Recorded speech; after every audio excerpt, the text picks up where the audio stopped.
In light of a light Warmachine Wednesday update this week, I thought it would be fun to do a Q&A episode. So I asked a bunch of my locals questions that I can answer. The hope is then to make this a repeating format. So please ask questions in the comments and I'll get to those in a video in a week or two.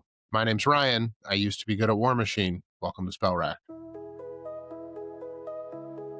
So questions I got ended up falling into two specific categories. Really, it's going to be scenarios and then game mechanics. So let me touch base on the scenario stuff first. One of the prime questions that I got wasn't really a question at all. It was more of I hate objectives that move. And so to ask this one as a question is, should objectives move? I think the answer is the tournament packet is currently 6 scenarios. Expand it to 8. Call 6 of them tournament scenarios and call 2 of them for fun. Move payload and whatever the other one where you drag the objectives around, move those to for fun. Okay, let people have those to play at home. That way they exist. That's fine. In a tournament environment, I don't think they belong there. I think they're too complicated. When we play for fun games, we never set them up. They're just annoying, especially payload where you have to drag it to a scenario piece and you have to rearrange the board every time. It's just a bother. That being said, I love the scenario packet. I think there's a lot of great scenarios there. I don't mind some randomness. Having objectives disappear, I think are okay. I do think solos need a way to contribute to the game in scoring. I do think it is important that scenarios are easy to set up.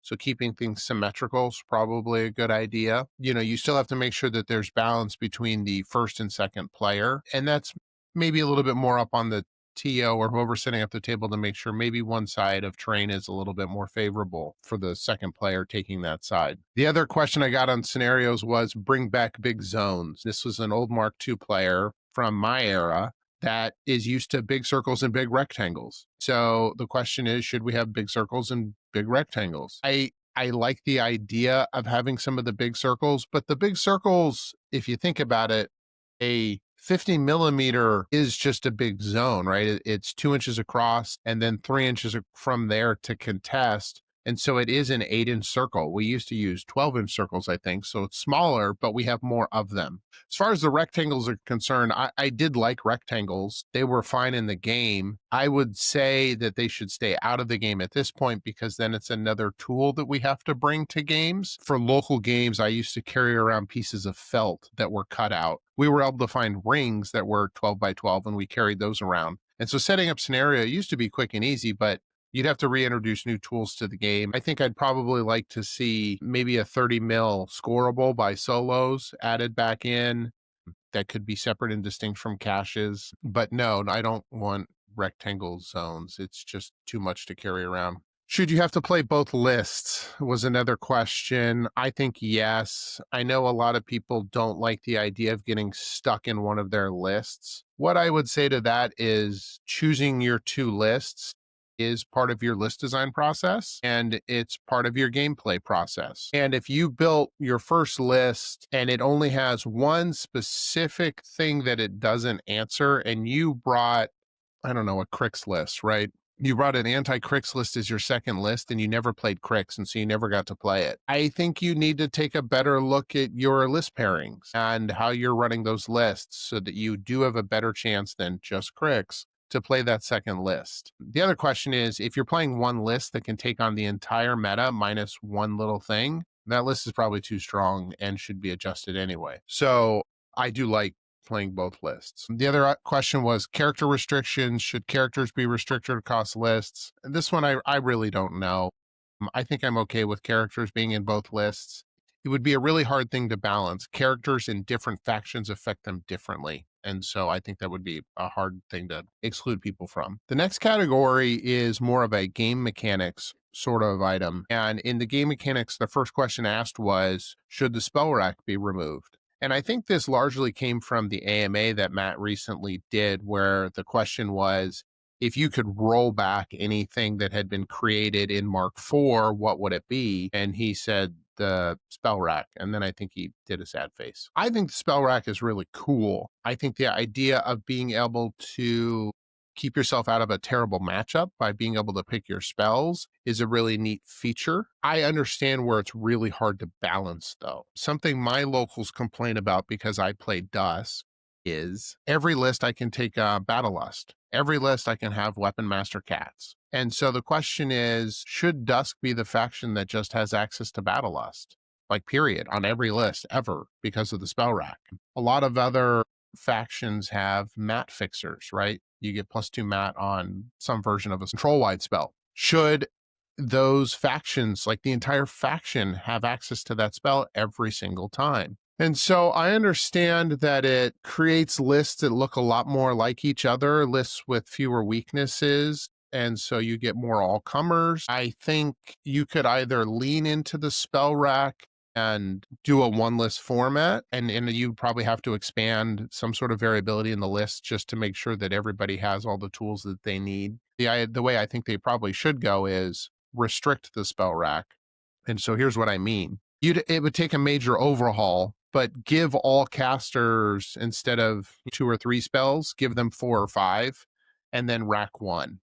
And then the rack itself would be maybe 3 spells. And since you get rack 1, like let's talk about Signar, you get Arcane Shield or Snipe or Deflection.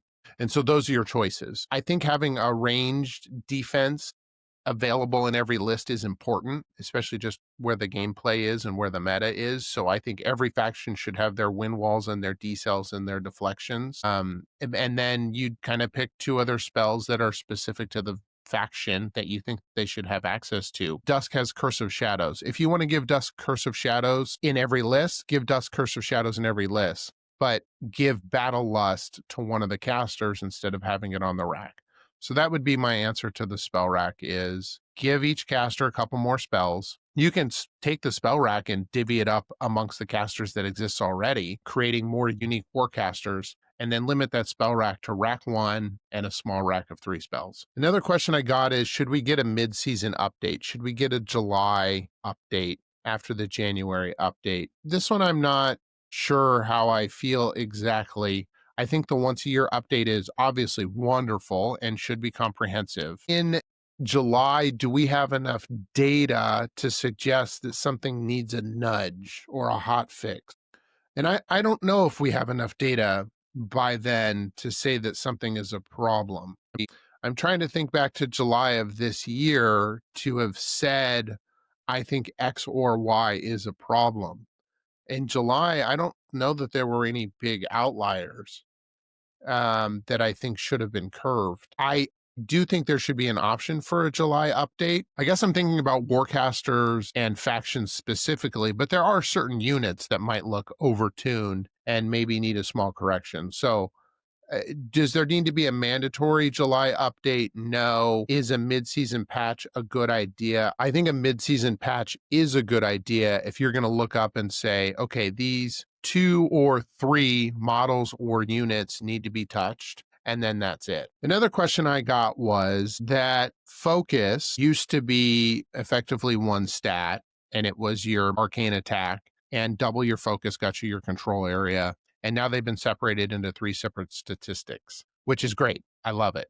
I think being able to give somebody a higher focus, but then limit their control to 12 or 14 is nice. I rag on Kythos all the time because I think the feat is ridiculous. A +3 defense is enough. It doesn't need any movement shenanigans. But Kythos having 16 inches of control, I think makes a lot of sense. And now you don't have to make him Arcane 8 to get to that 16-inch control area. So I love that those have been separated. But the question was, is there anything else that should be changed or looked at in a similar vein? And so this will tie in with another question that I got from somebody is, when you place units, all units place and then place within 2 inches of the first guy.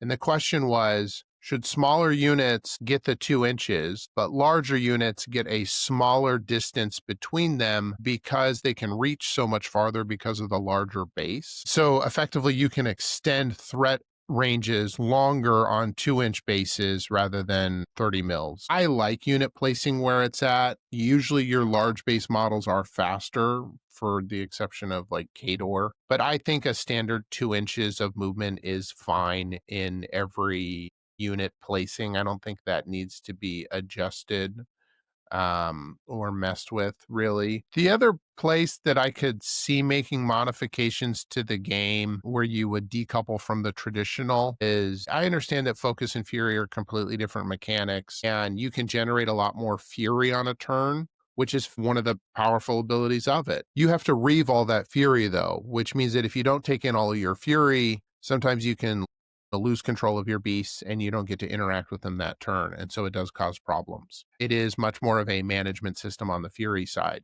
So that being said, is being able to put out more Fury in a turn, make Fury better than Focus? Maybe yes, maybe no. But having Fury 4 and Fury 5 beasts gives you a lot more output in a centralized model, whereas Warjacks are limited to 3 focus each. And we've also seen, especially like in Old Umbry, like getting access to free charges and stuff like that, or a Hunter's Mark is a free charge too in Shadowflame. So not only could you have a 4 focus heavy, but charging for free, that really changes the math on how much you can concentrate power of one of your specific heavies into affecting the game. And Warmachine Jacks can't do that as well. Now, I think the game balance wise is in a really good position. I think Warjacks can be effective. I think things are fine. But I do think something that could be looked at in the future is the idea of giving a potential focus stat to Warjacks so that some Warjacks could take a 4th focus. Now they'd still need to be allocated, right? You'd still be taking the resources away from your units or your Warcaster. But the question is across the board 4th focus, be an interesting change in the game. All right, that's it. Again, please leave some questions down below and I'll make this kind of a chain of series and I'll answer other questions. Until next time, thanks for watching. Please like and subscribe. Adios.